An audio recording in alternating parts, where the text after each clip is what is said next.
I've always had a problem with these theories because of the precession of the equinox and the fact that man has been keeping track of the sky for so long, and there's no real references to the stars changing, except for there's these anomalies in these ancient building structures.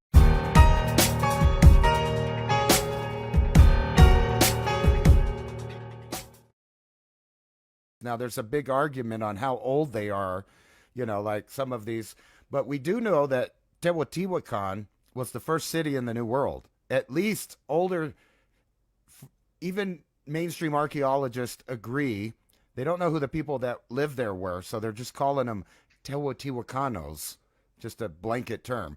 But this is at least 100 years before the Mayans laid the first stone on any of their stuff. And I would put to you that the Mayans actually found places like Chichen Itza, and that's why they built their city around it. And the reason I say that is because I've been there. I got to inspect it. And what you find there is a massive calendar that represents the stages of human development. Everything about it is a clock that's tied to humans. So it, it does everything from keep track of factoids about the human species all the way to when to plant, where to plant, and stuff like that. It's a big calendar. And you know what's funny is they don't even study the shadows of these things. They only study the actual mathematics of the monument. But when you go there, you'll see that there's this pyramid that someone put fine cut stone on. And I mean flat, perfectly cut stuff. And there's really no argument that the Mayan style of building is really rough cut stones with volcanic mortar. So they make mortar and all of the stones. So if you go to places like Tulum, and there's no argument that that is a completely Mayan site, there is nothing that has, right angles, perfect cuts, none of that. But you find that at Chichen Itza, and you find that at Teotihuacan and different places. A lot of people don't know that they see those big pyramids and everything. A lot of people don't know that wasn't even uncovered until the 1900s. In other words, when the Aztecs found it and the Mayans found it, it was completely covered with soil and debris. We know that there was some sort of element based technology because they have a bunch of mica there, a bunch of mercury there, some kind of major explosion on the main street. But even more bizarre than that, when you go to the Temple of Quetzalcoatl there, the part that the public doesn't get to see is if you go behind the pyramid, there's a bunch of these Puma Punka like right angled, fine cut, hard stones, just like rubble laying around everywhere. And whoever came and built the top layer of that pyramid, they just ignored that stuff because they couldn't move it. So it's just sitting there. So you find that same thing everywhere, this really high tech, fine cut stone, and then what we know of as civilizations today come up on it. And this is from the Romans to the Incans, everywhere. The same thing happens. People come up on it, they go, wow, then they build their temple on top of it. Then another civilization comes, they build their temple on top of that temple. But we know that there were these cities that are much older than anything recorded in Mesoamerican history. So Teotihuacan, for example, is for sure the first city before the Mayans were building anything, long before the Aztecs got there. Maybe the Olmec made it, the ancestors of the Mayans, but nobody knows. There was no references, no writing, nothing. Just this weird, out of place, fine cut stone, and then pyramids built on pyramids. So the Sun Pyramid there actually has 5 inner pyramids, and you find the same thing in China. Like the Emperor's Pyramid. If you go under it, there's more pyramids that were built at earlier and earlier times. And they just keep building on top of it. And we're not talking about like recent stuff, like when the Catholic Church comes and they build their church on a site. They've been doing this over and over and over again for thousands of years. The question is what have they been covering up? It seems like literally each time is a covering up of what was there. Like any proof or any indication of, archaic humans, not all the way back to like different hominids, but archaic as far as in prehistory. It's just cover up after cover up. Even in the Middle East, you have the Romans show up. They build on top of the Phoenician cities. The Phoenicians were building on top of some older unknown civilization, the giant blocks, some of them that aren't even moved from the quarry. They're just still sitting there. There's nobody in human history from the time that they stopped working on that till now that knows how, why, or anything about it. How or why did they do that? They don't know at all how. We can't do it. And as far as I know, the Romans couldn't do it. That's why they chopped up little blocks of old stuff and they built their new temples on top of it.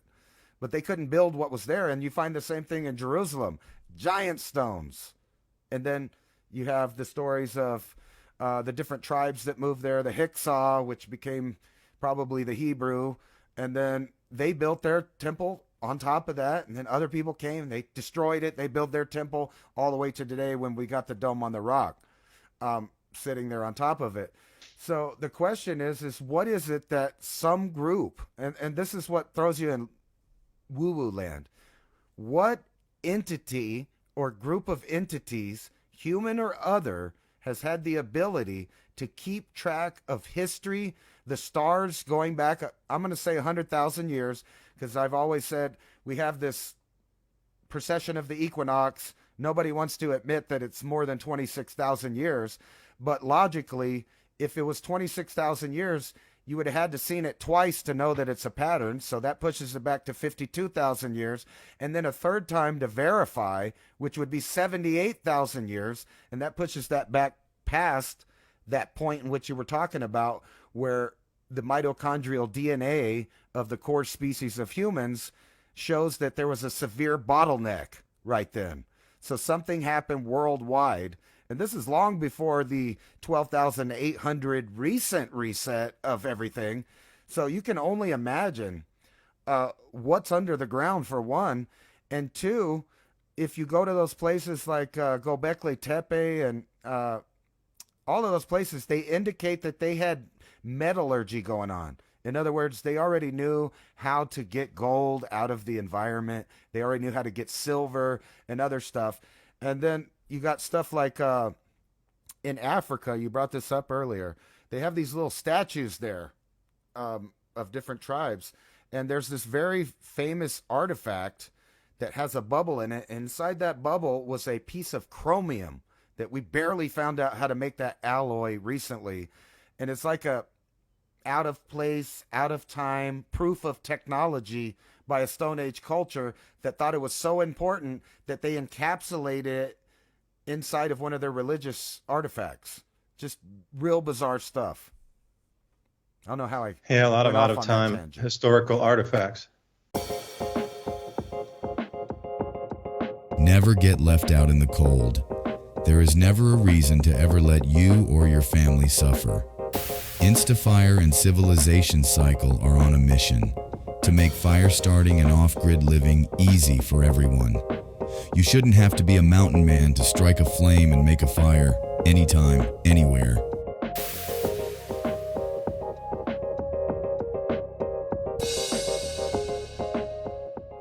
These days, bring me the chromium, man. Bring me the chromium. Taco Banana, Jeff in Nebraska, thank you so much. Bought us 3 double espressos. You guys are awesome. I'm getting my gold and farm supplies ready. Stock up on the lead too, my friend. And again, what else, would you add to that list of must-have essentials? Food, well, water filter, some kind of water filtration, Ransom, what would you go?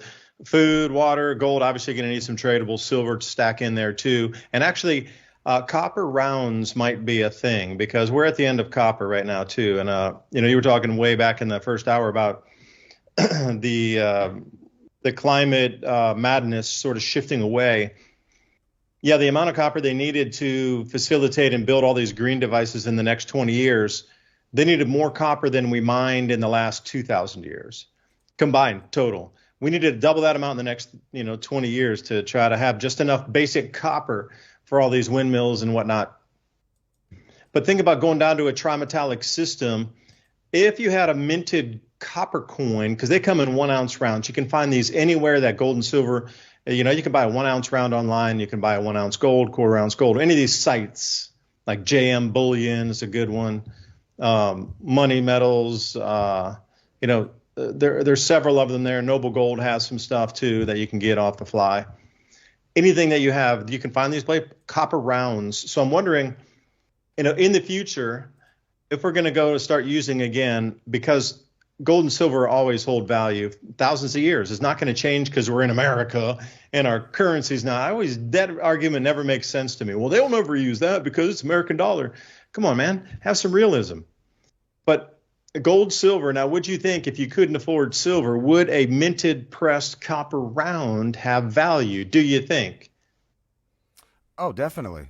I mean, almost you could basically boil everything down to not only your question about what should you be preparing for in the cycles to come. It goes back to ancient times. It's just simply the elements, right? Earth, wind, water, fire. Think about that. What do you need? What do we have to invest in this year? A lot of people have to buy soil, right? So there's your earth. You're going to have clean air, clean space to even grow stuff. And then you're going to have those other things, the fire. You have to have fire. So it doesn't matter what happens. We're boiled down to those alchemy things, right? Right? The 4 elements. We need ether too. You forgot the ether. Well, yeah, if you count that, I guess that's kind of a untangible thing. I do count that. But it used to be more elements, actually. The 4 that are tangible is what I mean. And you never wonder this. That also itself seems like a boil down from a technological civilization. Think about all of the alchemy people, and they had those ideas, whether it's in Asia or the Americas or Europe. Everybody in ancient times was tripping on this idea of earth, wind, water, and fire, right? But the fire and the other things, if you really look about it, they knew the 4 states of matter. Wind is gas, water is liquid, earth is solid, and fire is plasma. Those are the 4 states of matter in the scientific world, right? Those are the only 4 states that we know of, except for maybe that mental state of the ether or the, I talked to my son a lot about this. Where is that place where we get ideas from? In other words, a long time ago, there was a guy and he was sitting there and he thought, you know what? This rock is uncomfortable. That stump is uncomfortable. I should make a chair. And then he thought about it. And this idea of how to make the chair came from somewhere. It didn't exist in reality before he thought of it. And the same thing's true for everything else. We pull these ideas from somewhere. Even the dream state.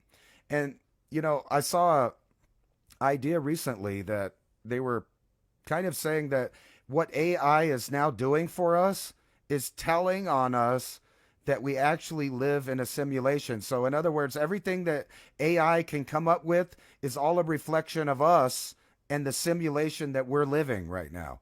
So if you've ever watched one of those AI videos, you notice that it seems oddly familiar, how it morphs into different shapes and changes, and the scene changes, and it seamlessly goes like in the ethereal realm. It's like a dream. Like the AI is dreaming. We're programming its dream. The question is, who programs our dreams and our ideas, and where is that, I guess, other universe that is pure thought energy, the ether, as people call it? That's a million years advanced technology that had set up this realm with that, like you say, simulation hologram. But again, that might be a little woo and offend some people. Because when you do leave this physical body, where do you go to? Well, you're not bound by this state of rules anymore. I love David Icke when he talks about, I know, again, controversial David Icke.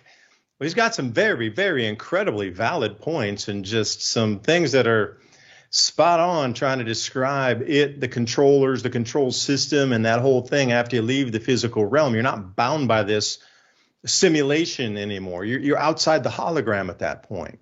But on the other side of that hologram, there's still another layer of, shall you say, simulation before you break out into something that we just more described there of the creation itself.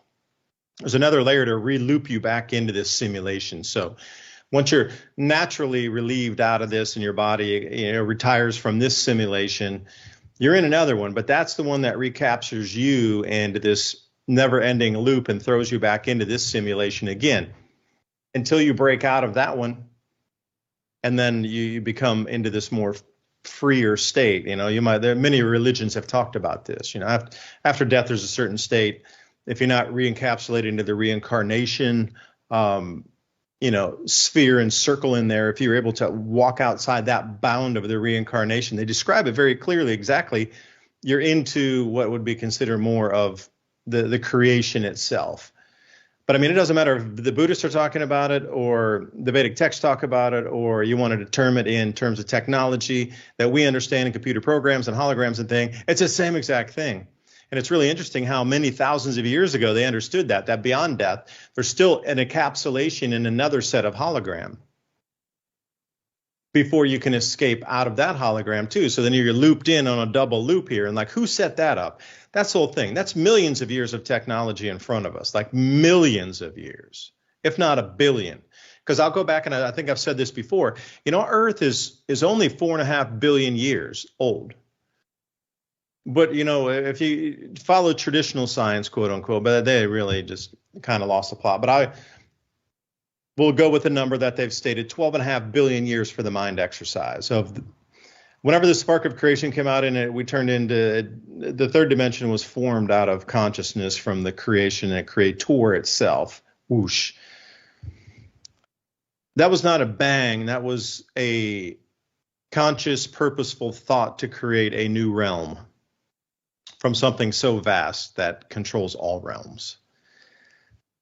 That in itself, at 12.5 billion years, just the way they trace gravity and where we're from the center point and how gravity was going up, but they find some stickiness now where it's starting to stick and then come back. So, and again, you're talking about infinite loops on that too, over 15 billion years on an outward trajectory, and then it swings and hits some sort of outer, something like the bow shock or whatever, and then it comes back in. And I said, well, maybe that cycle has been repeated and we only just found out the newest cycle of it as well. But just go with me on this, 12.5 billion years. So those planets out there with the intelligences and different species that are out there let's say, I'll be generous and say 6 billion years. There's still something out in this third dimensional realm of time space that we understand, this construct of atoms and molecules and time linear, that has a 6 billion year head start on us. So think about the technology that could have been invented that's 6 billion, not millions, billions of years in front of us. Could they not develop a hologram? Could they not develop a technology that would be all enveloping, at least for the local? Do we even know that perhaps it's seated at our star here? They say the star has intelligence. If it does, that would feed into it's a hologram intelligence too, because the intelligence is inside the matrix, the frame. But I think I went too far with that. But anyway, the ether I was talking about was that 6 millivolt charge that's in our atmosphere that can be harvested for electroculture, that plants thrive off of that copper wire that comes down on whatever's stick, pole, substrate. I wrapped my copper wire around my tomatoes, and man, they just went way over the top. Usually they would stop about the top of the cattle panel plus 2 lines. Usually we'll put about a foot apart. We'll put just some line around it, metallic wire. But this time it just went way over that, like feet over it, to where they just collapsed in on themselves. We'd have more netting and trellising going. So this year we're going to do the same thing. We're going to put it up on the barn, and we're going to put trellis netting so that can go all the way up like 12 feet. 12 feet tall tomato plants. I kid you not. These things were at least 10 before they collapsed. And if they would have been held up structurally, they easily could have reached 12 feet. That's my own usage of electroculture myself. Like, that's crazy. Never had tomatoes grow that big before ever. I just wrapped it twice instead of using the regular, like aluminum, say like 19 or 22 gauge that we would use, something like that for the wire. We did copper this time as well. Same, it was like 20 gauge, I think. But we had incredible results, incredible results. So that's the millivolt charge I was talking about in the ether that exists around us. Now, that tapping into the ether, which you speak about, is something different than the ether. Well, I would guess they're one and the same. It's energy that's constantly around us that is the base for everything else to build off of. Now, how do you tap into that is the question. So I'll leave it there. Oh, wait, Ransom, one last. H. Johnson, double espresso. Another great show, guys. Thank you. H. Johnson, keep bringing it to us here. Ransom, I'll let you go.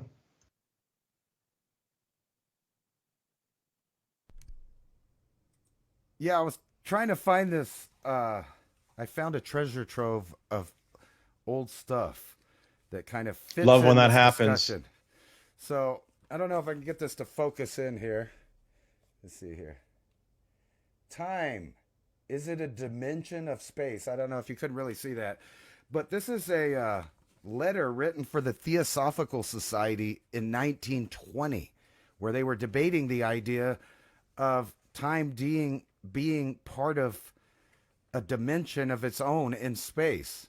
So, and then, of course, the same people are writing books like this, The Metaphysics of Raw Foods. This is also from 1920. It's someone reprinted it at home, but it gets into. I found this whole basic library of the Theosophical Society from this lady that was really looking into expanding her mind. So she had Islamic books, she had Christian books, she had those self-help books, lots of that stuff. But in there were these things like this. I don't know if you can see that logo. I'll try to get a picture, but it's the third eye, the pineal and the pituitary bodies, written by T.P.C. Bernard, and this is also from 1920.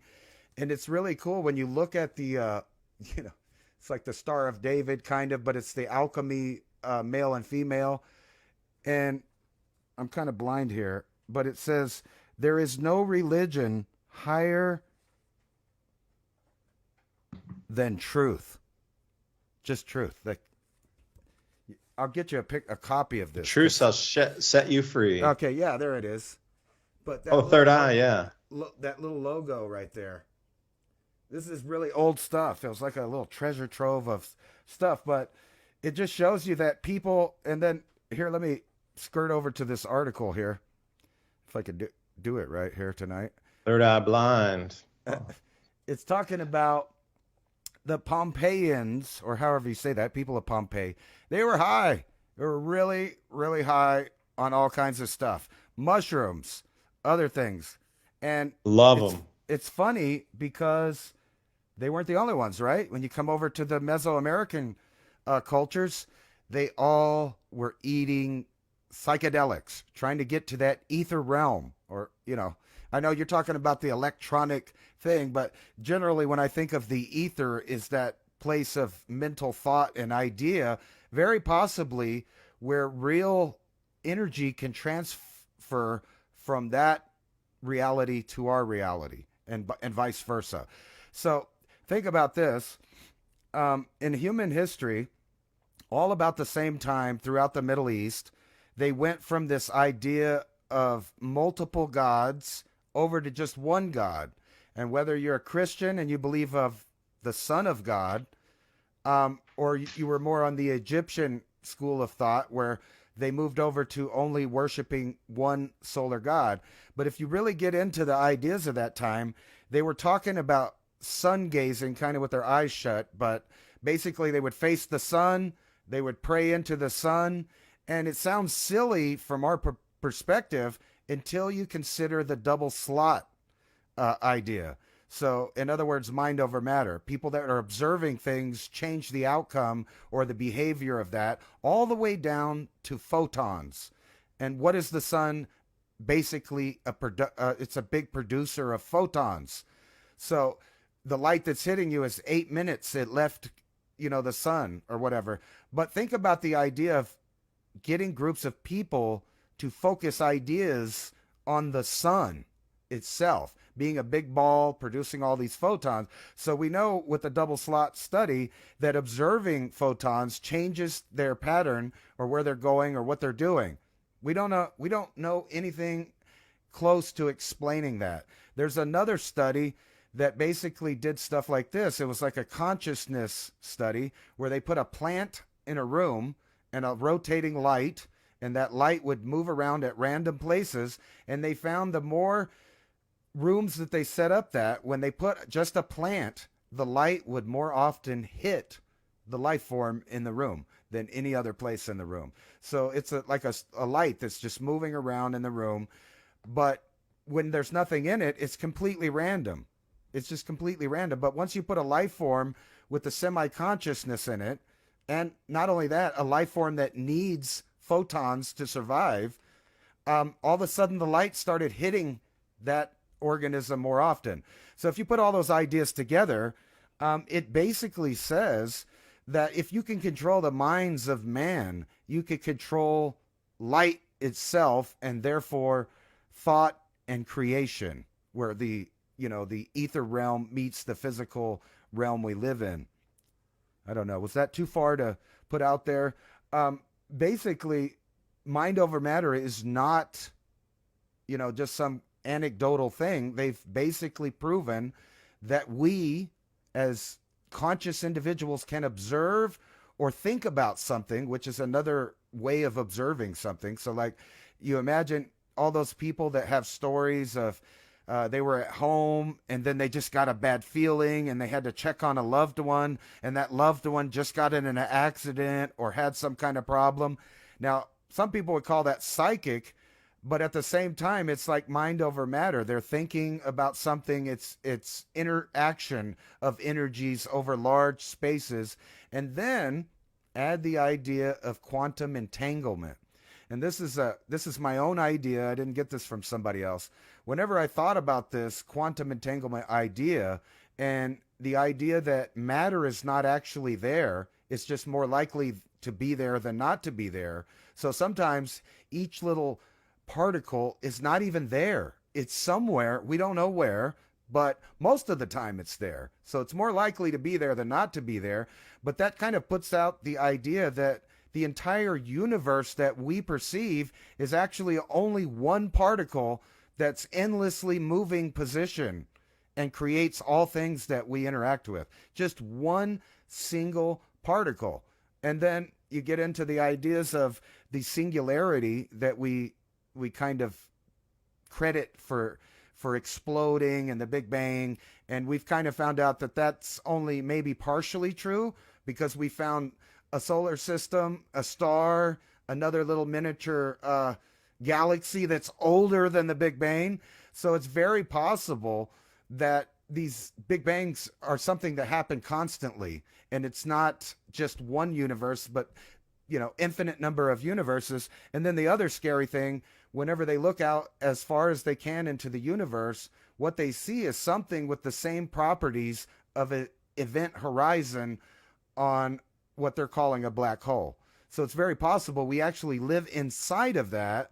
And there's a lot of papers done that kind of crosses over to this living in a simulation idea, but they don't call it a simulation. It's more like we're a projection, right? So we're right there at that event horizon, but whatever we are or whoever we are isn't actually here. This is just the projection screen that you're seeing. And, that you can circle mind bend yourself back into that mind over matter and affecting the photons. But in a sense, it seems like somebody just thought us up and they're still thinking about us right now, whoever they is. It might be us. All of us may be the same person at different points of thought. And that really, blow your mind there.